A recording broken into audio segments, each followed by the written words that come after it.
خير القرون مواقفا ومثالا.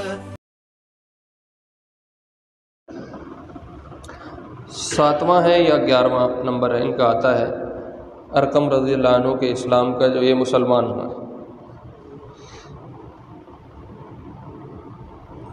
اور آپ علیہ السلام کے ساتھ غزوہ بدر سے لے کے تبوک تک تمام غزوات میں شریک رہے. سابقین الاولین میں سے بھی ہیں اور پھر بدر والوں میں سے بھی ہیں اور پھر تمام غزوات میں ساتھ شریک رہنے والے ہیں، اور بڑے صحابہ میں ان کی جگہ ہے. جو بڑے ٹاپ کے لوگ ہیں ان میں ان کا نام آتا ہے. ان کی بہت ساری روایات ہیں. 2 روایتیں ان کی بڑی مشہور ہیں. اب وہ ارقم کی چل پڑی ہے تو وہ روایتیں بھی آپ کو بتا دیں. ارقم رضی اللہ عنہ کی 2 روایتیں مشہور ہیں جو سب سے زیادہ چلی ہیں. ایک دفعہ یہ گھر سے تیار ہو کے کچھ زیادہ راہ لے کے کچھ سامان باندھ کے نکلے اور مسجد میں آئے. یہ بات ہے ہجرت کے بعد کی، مدینہ کی بات ہے. تو آپ نے پوچھا ارقم کدھر کی تیاری ہے، کہاں جا رہے ہو؟ انہوں نے کہا یا رسول اللہ میں نے بڑے عرصے سے نیت کی ہوئی ہے کہ میں نے نا بیت المقدس جانا ہے، فلسطین میں. وہ پہلے قبلہ رہ چکا ہے اور وہاں انبیاء کی سرزمین ہے اور انبیاء بہت سارے دفن ہیں، بڑی مقدس جگہ ہے. تو میں نے بڑے عرصے سے نیت کی ہوئی ہے کہ میں نے وہاں جا کے نماز پڑھنی ہے اور وہاں کھڑے ہو کے مکے کو رخ کر کے نماز پڑھنی، کیونکہ وہ پہلے وہ قبلہ تھا، پھر اللہ نے قبلہ مکے میں موڑ دیا. تو ان کو یہ تھا کہ میں وہاں سے جا کے ایک دفعہ مکے کو رخ کر کے نماز پڑھوں. کیا پہلے تو لوگ مکے سے ادھر کو رخ کر کے پڑھتے تھے. تو آپ نے فرمایا ارقم تمہیں اس سے بہتر بات بتاؤں؟ تو انہوں نے کہا رسول اللہ اس سے بہتر کیا بات ہے؟ آپ نے فرمایا صلاۃ فی مسجدی ھذا. یہ حدیث آج بھی مسجد نبوی میں لکھی ہوئی ہے اور بڑے حروف میں لکھی ہوئی ہے. جو پرانی ترکی کی عمارت ہے، جتنا حصہ انہوں نے چھوڑ دیا ہے، باقی تو اب وہ سعودی گورنمنٹ نے ساری نئی تعمیر کر دی.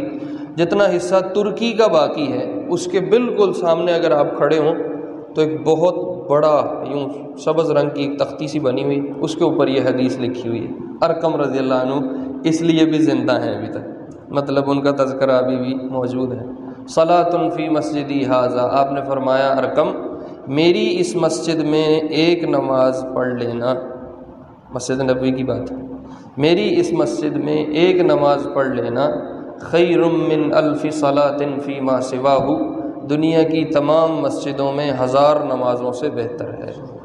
الا المسجد الحرام، سوائے مسجد حرام کے، وہ جو مکے میں ہے، مسجد حرام مکے میں کا، مسجد حرام کے علاوہ دنیا کی تمام مسجدوں میں 1000 نمازیں پڑھو، 1000 نماز فرض ادا کرو، اور میری مسجد میں ایک نماز پڑھ لو تو میری مسجد کی ایک نماز دوسری مسجدوں کی 1000 نمازوں سے افضل ہے. یہ مسجد نبی میں ابھی بھی لکھی ہے. اور مسجد نبوی کا اب جتنا احاطہ ہے وہ سب مسجدی ھذا ہے. جو آپ نے فرمایا نا میری اس مسجد میں جو نماز ایک پڑھ لے، تو اب وہ مسجد نبوی کا جتنا احاطہ ہے وہ اس زمانے میں نہیں تھا. اس زمانے میں تو مسجد نبوی بہت چھوٹی تھی، پوری مدینہ کی آبادی کی بھی اتنی مقدار اور حجم نہیں تھا جتنی اب مسجد نبوی پھیل چکی ہے. لیکن چونکہ اب وہ ساری لنک کرتی ہے تو علماء ابھی اس بات پہ متفق ہیں کہ اس سارے توسیع کیے ہوئے ایریے میں کہیں پہ بھی نماز پڑھ لو تو وہ حضور کی مسجد میں نماز پڑھنا شمار ہوتا ہے. اور اگر وہاں نماز پڑھ لی جائے تو 1000 نماز کا اجر ملتا ہے. اور مسجد حرام میں اگر ایک نماز پڑھی جائے تو 1,00,000 نمازوں کا اجر ملتا ہے. ارقم رضی اللہ عنہ اس لیے بھی ابھی یہ روایت کی وجہ سے تازہ ہیں، زندہ ہیں، موجود ہیں. ایک روایت اور ہے، آپ نے ارقم رضی اللہ عنہ کو آپ نے فرمایا یہ ایک دفعہ مسجد میں کہیں داخل ہوئے تو جمعے کے لیے آپ خطبہ ارشاد فرما رہے تھے، تو یہ یوں گزرتے گزرتے گزرتے آ کے آگے بیٹھ گئے. تو اس پہ آپ نے فرمایا ارقم الذی یتخطی رقاب الناس یوم الجمعہ جو شخص جمعہ کے دن لوگوں کی گردنیں پھلانگتا ہے. لوگ بیٹھے ہیں، پیچھے سے ایک بندہ آیا اور وہ گزرتا کسی کے کندھے کے اوپر سے کسی کو ٹھڈا لگ رہا ہے، کسی کو ایڑی لگ رہی ہے، اور وہ چلتے آ کے آگے بیٹھے. آپ نے فرمایا جو شخص جمعہ کے دن لوگوں کی گردنیں پھلانگتا ہے وَيُفَرِّقُ بَيْنَ الْإِثْنَيْنِ بَعْدَ خُرُوجِ الْإِمَامِ، اور جب امام خطبہ دینے کے لیے کھڑا ہو جائے اس کے بعد دو بیٹھے ہوئے لوگوں کے درمیان میں آ کے گھستا ہے. سمجھ آئی بات کی؟ دو لوگ بیٹھے ہوئے خطبہ سن رہے ہیں، امام صاحب بیان کر رہے ہیں، خطبہ دے رہے ہیں، ایک بندہ پیچھے سے آیا ہے اور وہ آ کے ان دونوں کے درمیان میں بیٹھ جائے. ادھر بھی لگے گا ادھر بھی لگے گا، وہ بھی خراب ہوں گے، خطبہ بھی سننے سے توجہ ہٹ جائے گی. تو آپ نے فرمایا جو شخص یہ کرتا ہے اس کو اتنا گناہ ملے گا اور اللہ کی طرف سے اتنی سزا ملے گی جیسے جہنم میں اس شخص کو سزا دی گئی جو اپنی آنتوں کو جہنم میں گھسیٹتا پھر رہا ہے. کسی گناہ کے سبب جہنم میں اسے سزا ملی کہ وہ آنتوں کو گھسیٹتا پھر رہا ہے، کہ جتنی سزا اس کو مل رہی ہے اتنی سزا اس بندے کو ملے گی جو جمعہ کے دن لوگوں کو یوں تنگ کرتا ہے. حالانکہ یہ کتنا کوئی تنگ ہوگا اس سے. ایک بات ہے کہ اگر کوئی پیچھے سے پھلانگ کے آ رہا ہے تو اس سے کتنی تنگی ہو جائے گی؟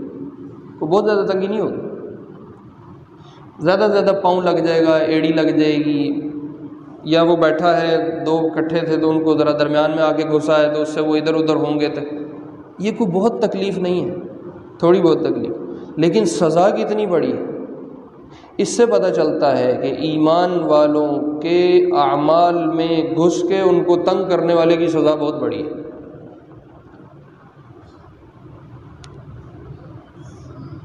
تو ایمان والوں کے لیے ایسے ماحول کو کہ وہ آرام سے اپنے ایمان کے اعمال کو کر سکیں، اس کو وجود دینا باعث فضیلت ہے، باعث اجر ہے، باعث خیر ہے. لیکن اگر ان کے اس ماحول کو خراب کیا یا تنگ کیا تو یہ بہت بڑی سزا کی بات ہے.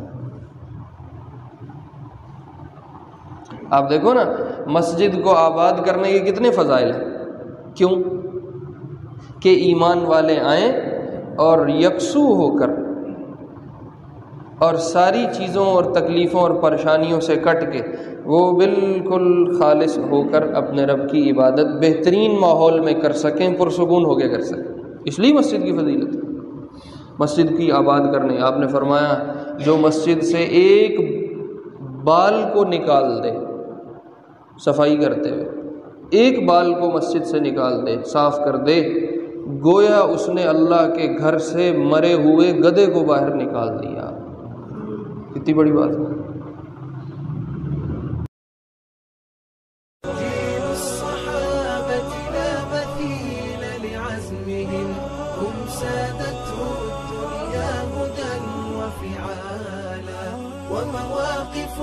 مثل الجبال قد انجلت وشمائل منهم زكت أفضالا